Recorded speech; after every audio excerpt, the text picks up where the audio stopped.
बन जा दीवानी, सुन सुन वो चंदरानी, मोर प्रीत के बन जा दीवानी, सुन सुन वो चंदरानी। लिख ले वो संगी रे माया के प्रेम कहानी, लिख ले वो संगी रे माया के प्रेम कहानी।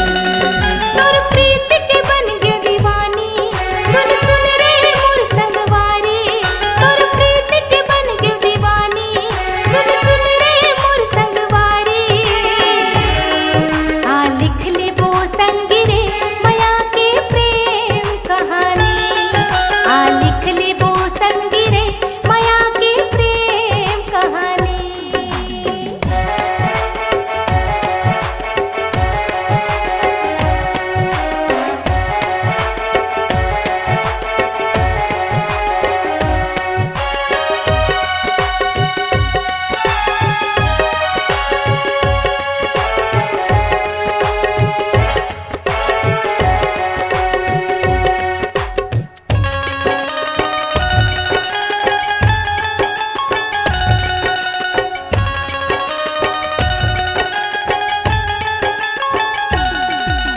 सात समुंदर ले वो रानी, प्रेम हवाए मोर गहरा, दिल के धड़कन माँ बसे हच कर डारे मोल पगला।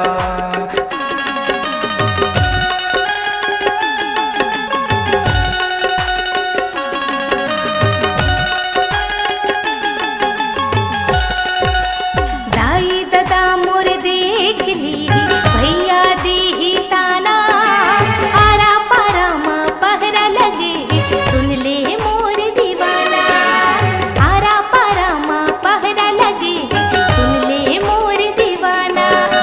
प्रीत के बन जा दीवानी, सुन सुन वो चंदरानी, मोर प्रीत के बन जा दीवानी, सुन सुन वो चंदरानी। लिख ले वो संगी रे माया के प्रेम कहानी, लिख ले वो संगी रे माया के प्रेम कहानी।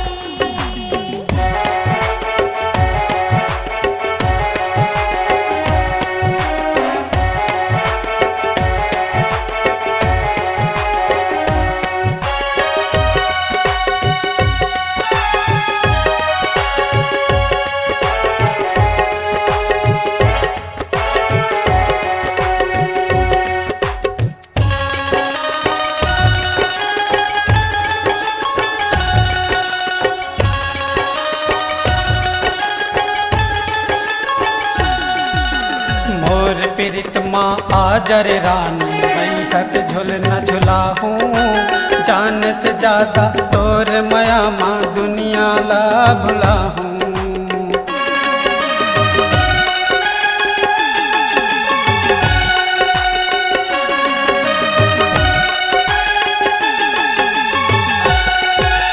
करके भरोसा तोर मया माँ नावला तोर लिखा हूँ, मांग में सिंदूर मोर भर दे अंग अंग ला सजा हूँ, मांग में सिंदूर मोर भर दे अंग अंग ला सजा हूँ।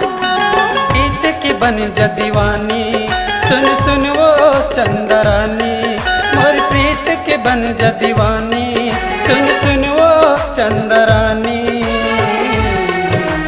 लिख ले वो संगी रे माया के प्रेम कहानी, लिख ले वो संगी रे माया के प्रेम कहानी।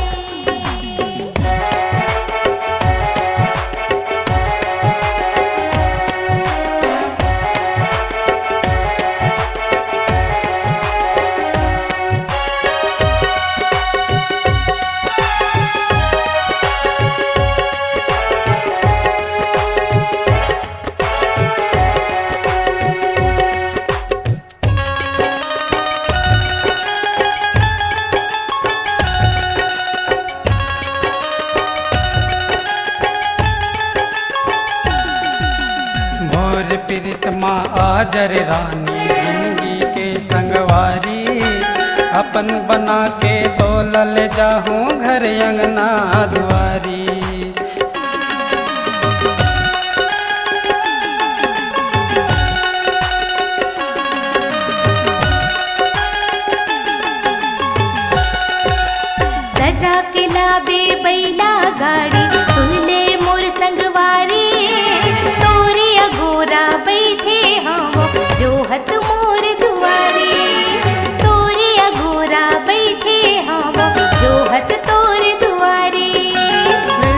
बन जा दीवानी सुन सुन वो चंदरानी मोर प्रीत के बन जा दीवानी सुन सुन वो चंदरानी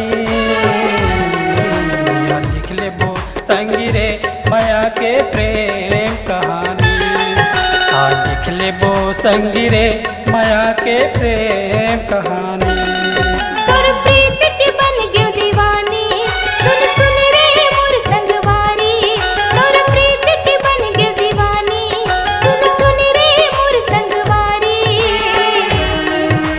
लिख ले वो संगी रे माया के प्रेम कहानी लिख ले वो संगी रे माया के प्रेम कहानी लिख ले वो संगी रे माया के प्रेम कहानी।